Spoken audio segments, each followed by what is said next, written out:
ታዳሚ የሆናችሁ ክቡራትና ክቡራን ከሁሉ አስቀድሜ የሰማይና የምድር ፈጣሪ እግዚአብሔር አምላክ እንኳን ለዚህ ቀን አደረሰን ለማለት ወዳለሁ።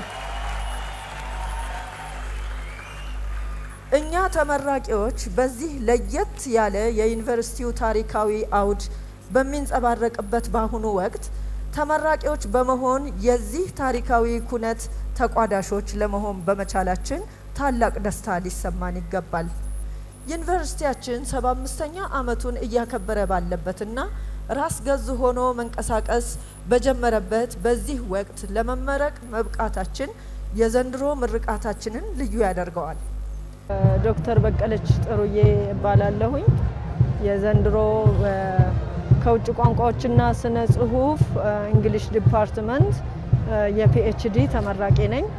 ድርብ ደስታ ነው እንግዲህ ድርብ ደስታ ነው። ምክንያቱም ብዙ ቻሌንጆች አሉ። እነዛን ቻሌንጆች አልፎ እዚህ ላይ መድረስ ትልቅ ነገር ነው እና ሁለቱን ከተለያየ አቅጣጫ የሚመጡ ተግዳሮቶችን ተቋቁሞ አምልጦ መውጣት ትልቅ ነገር ነው እና ከዚህም የተነሳ ደስታዬ እጥፍ ድርብ ይሆናል ማለት ነው።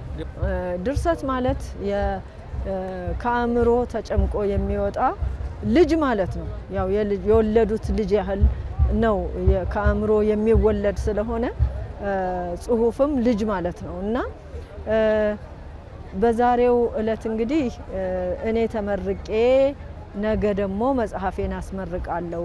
ተመራቂዋ እኔ መጽሐፍ አስመርቃለሁ ማለት ነው። ተመርቆ ማስመረቅ አንድ የእንግሊዝኛና አንድ የአማርኛ መጽሐፍት ናቸው። ልቦለድ አጫጭር ልቦለዶች ናቸው። የፍቅር ደብዳቤዎች ይላል የአማርኛው።